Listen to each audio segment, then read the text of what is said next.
I've got the pleasure of introducing the Honorable Senator Bernie Moreno.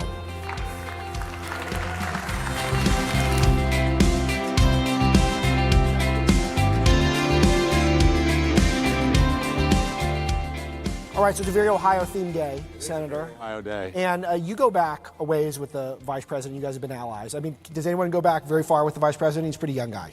But it's of all the people, you're one of the people I think are one of his closest allies in Washington. Tell us a little about your history with him.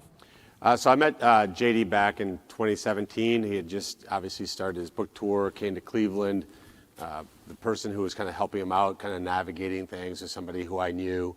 I wasn't a political person at all. I was busy running my own businesses and just got to know him. He's a good guy. He is exactly who he is, privately, publicly. He's just a good dude. I guess I would say it that way.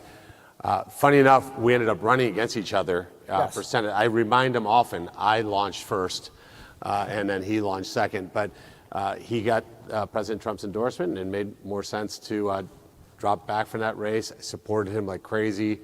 He won that race, obviously, became a great senator. And then in 24, he asked me to run against Sherrod Brown.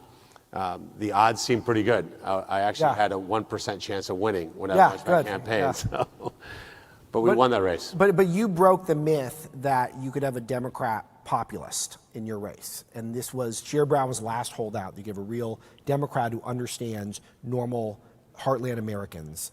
And what was the key to doing that?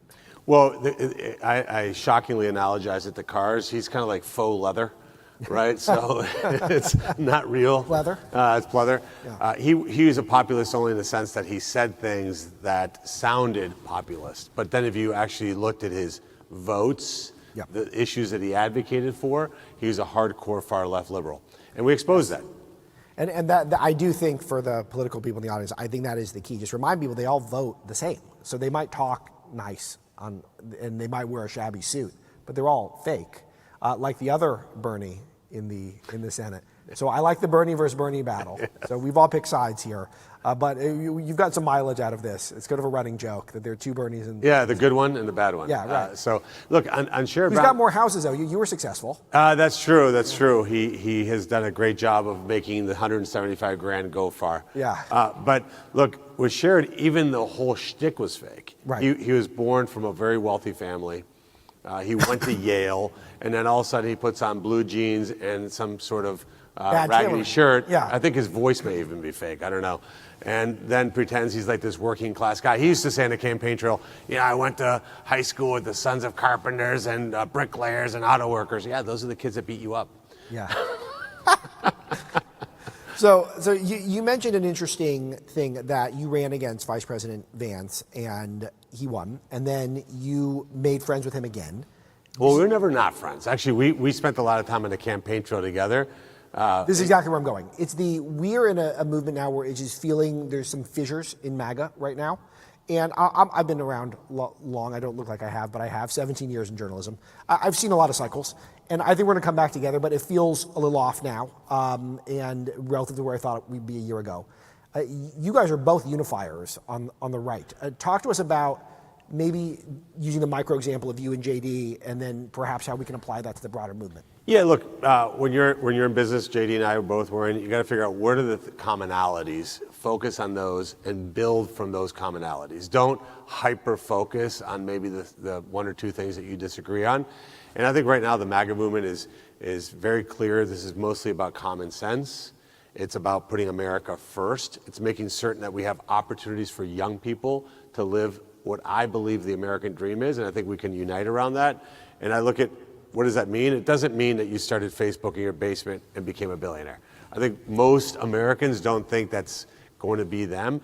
What they want is they want to be able to go to high school, get a good job, be able to afford a home, be able to afford to own a car, be able to afford to have kids, live in a safe community, go on vacation every once in a while, be able to catch a Browns game when you really hate life, and then be able to retire debt-free. I mean, that's the essence of the American dream. And all of our public policy should be, are we helping make that a reality or not? And I do think that there's a unification that we need to remember, that it is the left that's our biggest threat. And it feels like we lose sight of that sometimes hanging out online too much. Any perspective on that? Yeah, look, the threat is a siren call of socialism and communism. And if you said you were around 17 plus years in journalism, you would never have thought a creature like Mandami could have been elected a mayor of one of our largest cities. You would say that's impossible. Yes, that's true. There's no way. And yet here we are. And the reality is because we've gutted the opportunity for young people to feel like they can be part of the American dream. Home ownership seems impossible. Car ownership seems impossible, let alone be able to get married and start a family. Like, I can't afford to feed my dog, let alone go out and have kids. So look, they gravitate towards people like Mandami who say, I'm going to give you this for free. It's almost like middle school elections, free recess for everybody, free lunch for everybody, snacks in the middle of the day, no homework. You win a campaign that way, and that's what these guys do. But there's conflicting messaging on the affordability issue. This is the big theme, is that I think the Democrats caused the affordability crisis with the Biden inflation and the deficit spending and the nonstop spending and spending and spending. And yet, as of now, they have a chance to out-message us on it. Mamdani clearly is doing it to some degree. He's saying, well, here's the solution. We're going to give you stuff. That doesn't work, obviously. But you're somebody who spent most of your life thinking about kitchen table issues. You're working with families on their finances to get their cars. It's very applicable. What's your perspective for what should we be doing, and how should we be messaging on the affordability issue? Well, we got to move with quicker urgency. So that's the gut punch that the working class took in this country over the 4 years of Biden can't be overstated. I mean, they totally and completely gutted our working class. They brought in millions, 10 plus million foreign workers, caused a housing crisis, caused an insurance crisis, caused a food crisis. Then they did all the things that they did during COVID, which just created incredible amounts of depression among young people, raised the price of automobiles. Now, one of the things that we have to be straighter with, the American public, is fixing that 4 years of total and complete disaster was not going to happen in a couple months. So what we have to do, though, is move with total and complete urgency to make that happen. And I believe that's the good news is, certainly I can speak for the Senate Republicans, is we are driving towards that at 100 miles an hour. So the price of apartments is down. That's good. Blowout jobs numbers we saw earlier. So there's some positive stuff. What, though, proactively should we be doing policy-wise? Well, we got to talk about why deportations at scale matter. Yep. Because I think there's this idea that that's the apartment connection. Yeah, because we're saying, well, we're targeting Hispanics. Look, I wasn't born in this country. I'm Hispanic. I don't view myself as being targeted. I became an American citizen at the first opportunity I could. This is not about being anti-Hispanic. This is saying you weren't invited into the country. You broke in. And it's not, oh, we're going to forgive you. It's like, no, you have to leave. Like, if I broke into your house, you wouldn't say, oh, you know what, now that you're here, I'm going to feed you, clothe you, and take care of you. You'd say, like, get the heck out of my house. And maybe they can come back in later, but we have to be clear. Moral clarity matters. If you are not allowed to be into the country because you came here illegally, you have to leave. And it's not just criminals. Criminals is obvious. I mean, like, could you imagine how insane the opposite is? Well, if you're here illegally and committed a crime, well, you have to leave. No, if you're here illegally, you came in through a crime and you must leave. And we have to control the amount of immigration we do. We can't have 10 million people in a 4-year period of time. It doesn't work. Look at Europe. Do we want to be like that? Is that a good model? It's a terrible model.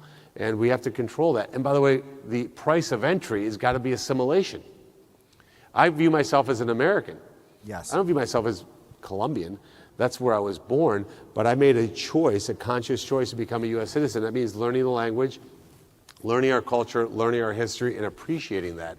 And I think that there's nothing wrong with being clear on that. Yeah, and it does remind me of the Jasmine Crockett quote where illegal aliens did not commit any crimes. Like, well, the word illegal is in the title, so it's just... Well, she wasn't asked to be part of Mensa. No, she was not. She's dazzling. Yes, in fact, yesterday, I torture myself and watch CNN in the morning and at night. Sure. And last night, she's on Caitlin Collins saying, well, when I said Lee Zeldin took money from a Jeffrey Epstein, I wasn't lying. Yeah. She did confuse two Jeffrey Epsteins. Yeah, that was great. Thank you, Jasmine. It's all the content for us at Breitbart. We're so grateful. Okay, so I want to ask, though, about, in particular with where I feel like you fit into the new generation of conservative leadership, is Trump was right about trade. and he called for tariffs. Everyone said they'd be inflationary. They haven't been inflationary at all. And it feels like this trying to reshore, bring manufacturing back to the heartland, this isn't just a winning political formula, it's actually winning economically. Oh, absolutely. Look, the experts have been so catastrophically wrong this year. If you go back to Liberation Day in April, do you remember what they said? What? The economy was going to collapse. This is going to be a 1929 depression. America's over. This is it. Throw in the towel. And we haven't seen inflation go the way it has. And by the way, in the meantime, I can't tell you, I could name 100 CEOs that have been in my office. We're building in America because of tariffs. I had a dinner last night with a gentleman. We used to make this in Canada, now we're making it in Ohio. We used to make this in Mexico, now we're building it in Ohio. Why would we be against that? I guess the only reason to be against that is if you're from Mexico or Canada. But if you're from America, it's like you're going to bring more good, high-paying jobs to the United States. That's fantastic. The interesting point is the other viewpoint, which is say, well, we should chase the lowest production site on earth. Well, in that case, let's make everything overseas. Let's rely on China for literally everything. Let's see how that goes. That defense conversation you just had, that's over. Right. Because you're just going to hand the economy over to the Chinese. It's insane. So look, we made a catastrophic mistake 25 years ago by normalizing trade relationships with China, thinking that was going to be a good gig, and it wasn't. And we just, some of the people who are still here should have the humility to say, man, we really screwed this up, and we're going to be on the right side of fixing this, instead of fighting President Trump. But as you know, Trump-Eurasian syndrome is real. If Trump came out against water, they would say water is not, you should never drink water. So there's a real realignment that's taken place. You're part of this, as I keep alluding to, in the conservative movement. It's interesting because you think about Dick Cheney a little bit today and how the Republican Party has made this huge realignment, and I think mostly in a positive way. And yet there still is some resistance to this acceptance that the America First version of the Republican Party is here. And part of the way to cement those gains is to make sure that some of those low propensity voters new to our coalition continue to show up and vote, not just when Trump was on the ballot. This is a big thing heading down the road. What do you think is the messaging to make sure some of those newer members of our coalition understand we love them, we want them to stay? Well, we got to be honest with them, and we have to deliver for them. I mean, part of the problem, and I talk to my colleagues about this quite a bit, is when you campaign, you have a set of issues. I'm going to do A, B, C, D, and E. You vote for me, I'll get this done. Then we come to D.C., forget the promises that we made. They asked me to be on the whip team, and I don't say vote the way I want you to vote. I just want you to vote the way you told your constituents you would vote. Like, do the exact things that you said. But they sometimes forget that. And so those voters, what happens is they're like, well, I voted for you and you didn't do any of the things. Right. So why would I vote? Why would I take my time to go vote for you again when you didn't deliver on the promises? That's what President Trump's talking about when he says nuking the filibuster. Because if we go to the midterms and we haven't completed our agenda, what's the motivating factor to voters to say, hey, make phone calls, knock on doors, pass out literature, put up yard signs, get tortured on social media for supporting President Trump and Republicans, and you get nothing? One of the issues where you've shown some leadership is healthcare, but it's one of the hardest ones. Democrats, again, came up with the Affordable Care Act. It made every year since then, healthcare has gotten less affordable mathematically for Americans. And yet somehow they win in the polls on messaging versus Republicans. How could we beat that? I mean, how could we lose to that?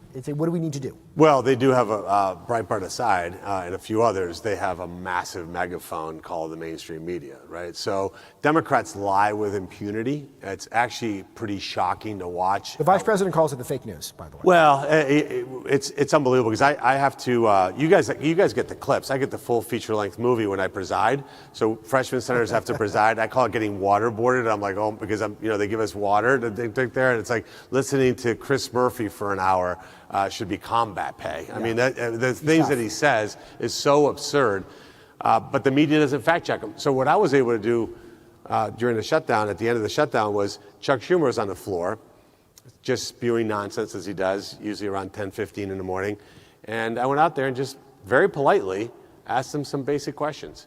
He's not used to getting even the tiniest amount of pushback, and he collapsed. Things like, well, okay, you want these Biden-era Obamacare subsidies to be expanded. Should there be income caps? Yes.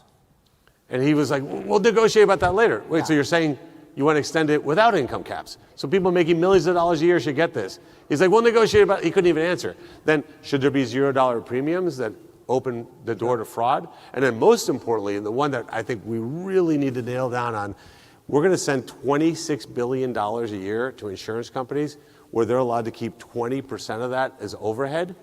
So we're going to give 80 cents to the dollar to healthcare. Why don't we send 100% to the individual, empower them to make healthcare decisions?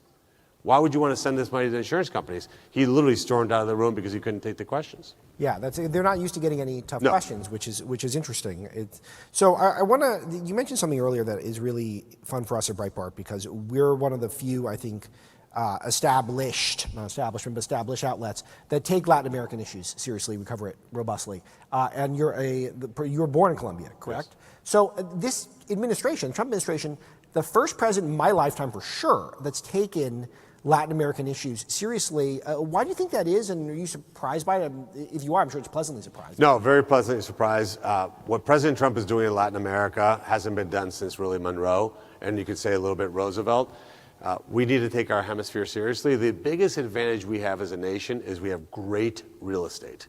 We have two giant oceans that keep the rest of the world at check. And what we've allowed to do is allowed some really bad things to happen in our hemisphere. What President Trump is saying is very simple. If you want to poison American citizens, we're going to kill you first. Right. If you want to kill Americans, we're going to kill you first. And we're not going to allow narco-terrorism. We're not going to allow international criminal gangs. The idea that Hezbollah and Chinese gangs have a presence in Latin America, like, we're going to turn a blind eye on that. That's insane. So what he's doing is unleashing a wave of conservative movement in Latin America that will pay massive, massive dividends because it's going to end illegal migration. Yeah. It's going to allow us to be self-sufficient. We have cultural similarities, much more so with Latin America than, of course, with Asia or anywhere else.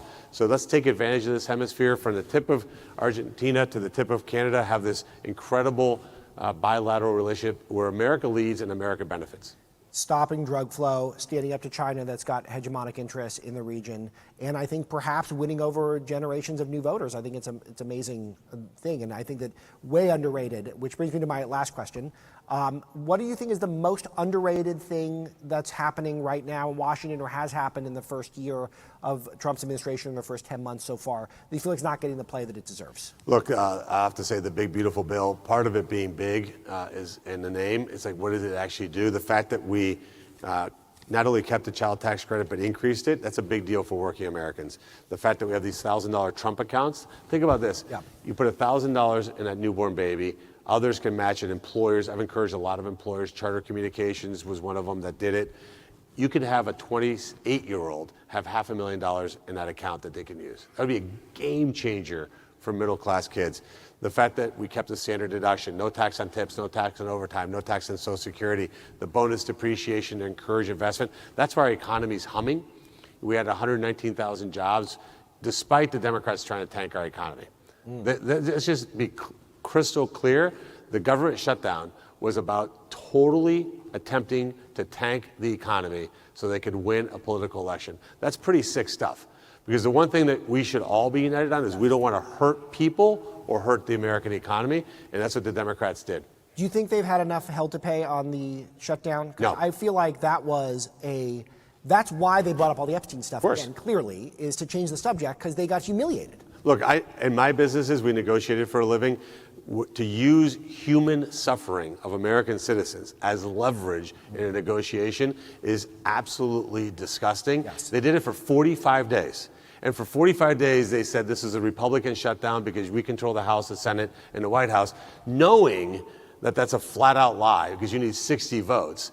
And we said all along, we need 8 Democrats. And by the way, 8 Democrats came along, total capitulation, and that's why they totally changed the subject. Look, they hurt this country deeply for 45 days.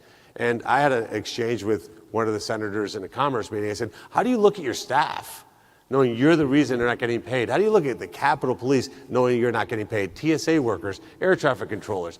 They used the suffering of American citizens for political leverage. And if they're not held accountable for that, then we aren't really good at doing a good job of communicating. Senator Bernie Moreno of Ohio, very impressive stuff. Thank you so much for being part of this event. Appreciate it. Thanks, man. Appreciate it.